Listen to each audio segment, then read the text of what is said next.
The topic of window pulls and whether you should do them or not came up today on Facebook, and I thought this was a really important topic. There's a great quote from the movie Jurassic Park. Sorry I couldn't come up with something more sophisticated, but when Jeff Goldblum says, "We were so busy thinking about whether or not we could, we didn't stop to think whether or not we should." And I think that quote really applies to window pulls in real estate photography. Now, we're even going to get in there and look at how mullets relate to window pulls, so stick around and check this out.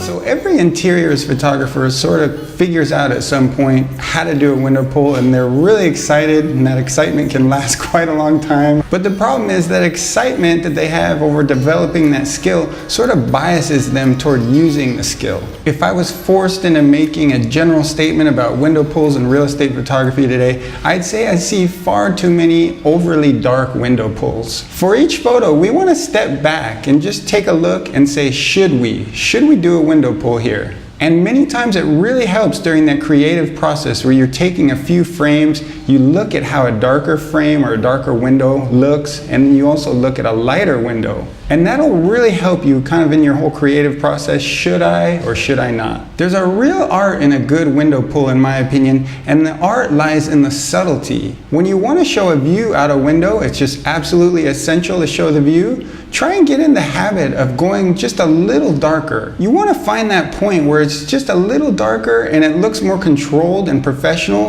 and yet it's not looking like, you know, the old picture frame hanging on the wall. I really think that's not a sophisticated look. And of course, the opposite will hold true as well. When you don't want to show a view out a window, when there's a bunch of trash cans out there or something, just don't be afraid to let that window blow. But just keep in mind, you're letting the window blow, but you don't want to let the window blooming come in where there's like that hazing around the window. So when you want to let a window blow, go ahead and get a flash frame where you can sort of clean that up a little bit, and that's a lot more professional, and yet you can still let the window for the most part blow. It'll just be a controlled blowout, okay? And that's the best way to do like a blown out window.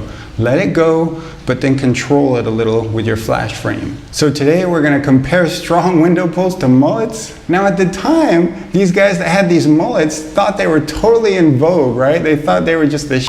They had their down and they were just looking great, right? It took them years to learn and to see the sort of aftermath, the decades of photos, you know, years and years later, the decades of photos that have built up over the years to learn the error of their ways. So don't be that mullet guy, okay? Don't be that guy. Just like the quote that we talked about, spend more time thinking about whether you should and not whether you could. Everything, I need your love tonight, so baby, please.